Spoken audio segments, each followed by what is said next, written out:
یا حبیب اللہ صلی اللہ تعالی علیہ وسلم، عزیز سامعین، پچھلے جمعہ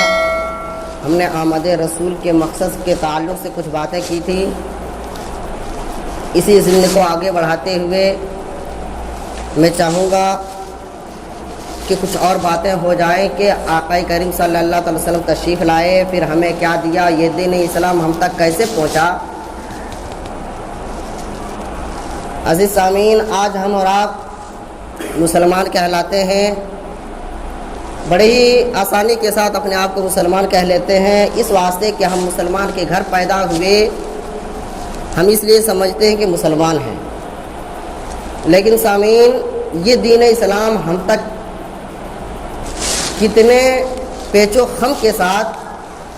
کتنی زیادہ کٹھنائیوں کے بعد، کتنی زیادہ کوشش اور محنت کرنے کے بعد ہم تک پہنچا، شاید ہم اس کی گہرائی میں جانا نہیں چاہتے۔ اگر کچھ جانتے بھی تو اسے نظر انداز کر دیتے ہیں۔ ہم یہ سمجھتے ہیں کہ اگر ہم مسلمان کے گھر پیدا ہوئے تو ہم مسلمان ہیں، اگر مسلمان کے گھر پیدا ہوئے تو مسلمان ہیں، ہمیں شاید کچھ اور کرنے کی ضرورت نہیں۔ لیکن سامعین، میں بتاؤں، اللہ تبارک و تعالیٰ کا یہ کرم ہے کہ ہم اور آپ مسلمان ہیں، لیکن یہ دین اسلام اتنی آسانی کے ساتھ ہم تک نہیں پہنچا جتنی آسانی کے ساتھ ہم اپنے آپ کو مسلمان کہہ لیتے ہیں، اپنے آپ کو مسلمان سمجھ لیتے ہیں، اپنے آپ کو سنی مسلمان کہہ لیتے ہیں، اتنی آسانی کے ساتھ یہ اسلام ہم تک نہیں پہنچا۔ اللہ تعالیٰ نے فرمایا، ما آتاکم الرسول فخذوہ وما نہاکم عنہ فانتہوا، کہ محبوب جو تمہیں عطا کریں وہ لے لو، جس سے منع کریں اس سے رک جاؤ۔ اب سامعین، ہمیں غور کرنا ہے کہ میرے حضور نے ہمیں کیا دیا، کس طریقے سے دیا۔ بزرگوں، میں آپ کو صحابہ کرام کی کچھ نشاندہی کروں، میں بتاؤں کہ یہ دین اسلام ہم تک کیسے پہنچا۔ اسلام کی سب سے پہلی جنگ جب حضور اکرم صلی اللہ علیہ وسلم مدینہ شریف تشریف لے گئے ہجرت کر کے، اس کے پہلے اس وقت جو سب سے پہلی جنگ ہوئی وہ جنگ بدر تھی، جس کے اندر مسلمانوں کو فتح یابی ملی، کامیابی ملی۔ اس فتح کے اندر، اس بدر کے اندر، بدر کے میدان میں حضرت حمزہ رضی اللہ تعالیٰ عنہ جو حضور کے چچا تھے، انہوں نے ایک کافر کو نعرے دوزخ کیا تھا۔ اس کی وجہ سے جو ہندہ ایک عورت تھی جو بعد میں مسلمان ہوئی تھی، اس کے دل میں ایک کلہ رہی تھی، اس کے دل میں ایک بغض تھا کہ کسی طریقے سے حضرت حمزہ کو شہید کیا جائے۔ معاملہ یہ ہوتا ہے کہ اس جنگ کے بعد جو دوسری جنگ ہوتی ہے وہ جنگ احد کے نام سے ہوتی ہے، اور جنگ احد میں اس ہندا نے ایک غلام وحشی کو مقرر کر دیا تھا، صرف اس لیے کہ تمہیں کچھ نہیں کرنا، حضرت حمزہ جو حضور کے چچا ہیں انہیں شہید کرنا ہے، بری طریقے سے انہیں شہید کرنا ہے۔ حضرت حمزہ کو شہید کرنے کے لیے وحشی کو مقرر کر دیا گیا۔ وحشی صرف اس تگ و دو میں تھا، اس کوشش میں تھا کہ حمزہ مجھے مل جائے، میں اسے شہید کر دوں۔ اس کوشش میں وہ پورے لگا رہا، حتیٰ کہ یہ ہوتا ہے کہ حضرت حمزہ رضی اللہ تعالیٰ عنہ کسی سے ملاقات ہو جاتی ہے، وحشی اپنا وار کرتا ہے حضرت حمزہ رضی اللہ تعالیٰ عنہ کے جسم اطہر پر، وہ اس وحشی کا وار لگ جاتا ہے، جس کی وجہ سے حضرت حمزہ رضی اللہ تعالیٰ عنہ لڑکھڑا جاتے ہیں، گرتے ہیں۔ دوسری بار حضرت حمزہ رضی اللہ تعالیٰ عنہ اپنی وار کرنا چاہتے ہیں، جب تک وحشی اپنا وار کرتا ہے، اور حضرت حمزہ رضی اللہ تعالیٰ عنہ شہید ہو جاتے ہیں، خدا کے راہ میں قربان ہو جاتے ہیں۔ اتنا کچھ ہونے کے باوجود اب ہندا جس نے اس وحشی کو مقرر کیا تھا، وہ ہندا آگے بڑھتی ہے، اور آگے بڑھنے کے بعد کیا ماجرا کرتی ہے کہ حضرت حمزہ کی انگلیوں کو کاٹتی ہے، حضرت حمزہ کے ہونٹ کو کاٹتی ہے، حضرت حمزہ کے ناک کان کو کاٹتی ہے، اور کاٹنے کے بعد وہ ہار بنا لیتی ہے، اپنے پاؤں میں باندھ لیتی ہے، اپنے ہاتھوں میں باندھ لیتی ہے، اور لوگوں میں فخر کرتی ہے، دیکھو جس نے میرے باپ کو قتل کیا تھا، آج میں نے بدلہ لے لیا، یہ کرتی ہے۔ بزرگوں، یہ دین اسلام کے خاطر حضرت حمزہ جو شہید ہوئے ہیں، آج ان کے ساتھ یہ ماجرا ہو رہا ہے کہ اب جنگ احد ہونے کے بعد اب جب لاش کو تلاش کیے جا رہے ہیں تو سارے لاش کو پہچان کر لی جاتی ہے، لیکن حمزہ رضی اللہ تعالیٰ عنہ کے چہرے کو نہیں پہچانا جاتا ہے، ان کے چہرے کی شناخت نہیں ہو پاتی، ان کی لاش کی شناخت نہیں ہو پاتی ہے، اس واسطے کہ ان کے چہرے کو اس طریقے سے بگاڑ دیا گیا تھا، ناک کان کو کاٹ دیا گیا تھا، ان کے چہرے کی شناخت نہیں ہو پا رہی ہے۔ حتیٰ کہ حضور حضرت حمزہ رضی اللہ تعالیٰ عنہ کے بارے میں جو حضرت حمزہ کی بہن تھی حضرت صفیہ، ان سے یہ کہلوا بھیجتے ہیں کہ جاؤ حضرت حمزہ کے بارے میں کہہ دو ان کی بہن سے کہ حضرت حمزہ شہید ہو گئے لیکن آپ کو دیکھنے کی اجازت نہیں۔ وہ پوچھتے ہیں کہ دیکھنے کی اجازت کیوں نہیں؟ تو حضرت صفیہ کو بتایا جاتا ہے کہ آپ کو اس واسطے دیکھنے کی اجازت نہیں ہے چونکہ ان کو اس طریقے سے شہید کیا گیا ہے، اس طریقے سے کہ ان کے چہرے نہیں پہچانے جا رہے، اس لیے آپ کو دیکھنے کی اجازت نہیں ہے، آپ شاید دیکھ کر آپ تاب نہیں لا سکتے اور آپ پریشان ہو جائیں گی۔ حضرت صفیہ جو حضرت میرے آقا کی پھوپھی تھی وہ کیا انداز سے بولتی ہیں کہ اے لوگو، تم یہ چاہتے ہو کہ دین اسلام کے لیے میرے بھائی شہید ہو گئے، انہیں میں دیکھوں نا؟ جس دین اسلام کو انہوں نے پھیلانے کے لیے، دین اسلام کو آگے بڑھانے کے لیے وہ اپنے گردن تک کٹانے کے لیے تیار تھے، میرے اندر اتنی طاقت نہیں کہ میں کم از کم اسے دیکھ سکوں۔ حضرت صفیہ آگے بڑھتی ہیں اور حضرت حمزہ کو دیکھتی ہیں، اور حضرت حمزہ کو دیکھنے کے بعد حضرت صفیہ کہتی ہیں اے میرے نبی یا رسول اللہ صلی اللہ تعالی علیہ وسلم، مجھے معلوم ہے کہ ابھی اسلام کمزور ہے، اسلام کو طاقتور بنانے کی ضرورت ہے، اس ہر اعتبار سے کمزور ہے، اور ہمیں یہ بھی معلوم ہے کہ حضرت حمزہ کو کفن دینے کے لیے آپ کے پاس شاید کپڑے بھی نہیں ہیں۔ یا رسول اللہ، میرے پاس دو پٹے ہیں، دو پٹے ہیں، میں یہ چاہتی ہوں کہ وہ دونوں دو پٹے منگا لیے جائیں اور حضرت حمزہ کو ان میں دفن کیا جائے اور انہیں ان میں کفن کیا جائے۔ الغرض معاملہ یہ ہوتا ہے کہ حضرت صفیہ دونوں دوپٹے کو منگاتی ہیں، اور دوپٹے کو منگاتی ہیں تو کیا حضور فرماتے ہیں اے صفیہ، اگر آپ اجازت دے دو تو ایک دوپٹے سے حضرت حمزہ کو میں کفن دے دوں اور ایک دوپٹے کو حضرت مصعب ابن عمیر، جن کو دیکھنے والا کوئی نہیں، جنہوں نے دین اسلام کے خاطر اپنی ماں کو چھوڑ دیا، جنہوں نے دین اسلام کے لیے بہت زیادہ امیر تھے لیکن اپنی دولت کو قربان کر دیا اور صرف میری محبت میں، اسلام کی محبت میں وہ یہاں تک آئے ہیں، میں یہ چاہتا ہوں کہ ایک دوپٹہ انہیں دے دیا جائے، ایک کپڑے انہیں دے دیا جائے۔ حضرت حمزہ رضی اللہ تعالیٰ عنہ کی جب حضرت حمزہ رضی اللہ تعالیٰ عنہ کے بارے میں جب یہ حضور فرماتے ہیں، ان کی پھوپھی اس بات کو پسند کر لیتی ہیں اور کہتے ہیں یا رسول اللہ ٹھیک ہے۔ اب جب حضرت حمزہ کو جب